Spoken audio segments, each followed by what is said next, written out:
Let's talk about our Throne of Glass reading order. Throne of Glass has to be one of the most controversial book talk series when it comes to the reading order. And let me just preface by saying, I do not care how you read the books. This is simply my opinion. The Assassin's Blade has to be the topic of discussion when it comes to this series because there is so many ways that you could read this book. Everything that happens in this book happens before Throne of Glass. This is all set. This is like a prequel to the series, if you will. Some people say you don't even need to read this book. You most definitely do, because in this book, you understand why the FMC is the way that she is. And I like the most emotional train wreck of a ride that I can be on, so I did not read Assassin's Blade first. I don't want to read it logically. I want to read it and then I want to backtrack and find out why she is the way that she is so I can get a deeper intake of her character. So this is how I read it.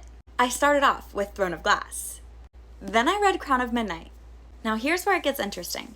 After Crown of Midnight is Heir of Fire, but the main character, she travels from a different place in Crown of Midnight into a different place to Heir of Fire. So this series takes a whole leap and a different step, like turning a corner. Everything is changing in this book, Heir of Fire.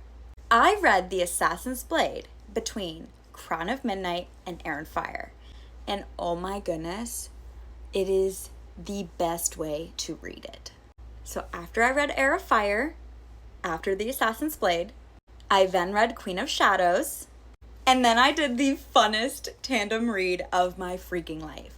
I read Empire of Storms and Tower of Dawn tandem. I made my wallpaper on my phone the guide to this reading order so that I could flip through these two books at the same time easily. And this is a must. You have to tandem read because all the things are happening at the same exact time. They just follow different characters. Listen, hear me out. Empire of Storms ends on a stupid cliffhanger that you're going to literally hate your life over.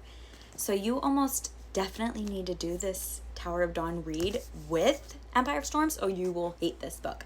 I love this book because I did do the tandem read because this is a love story. This is a true love story. But you will not enjoy this book if you jump from Empire of Storms to Tower of Dawn because this is going to be so slow paced compared to this and you just want to know what's going to happen next after Empire of Storms. So you have to tandem read. Trust me. Last but not least, I read Kingdom of Ash.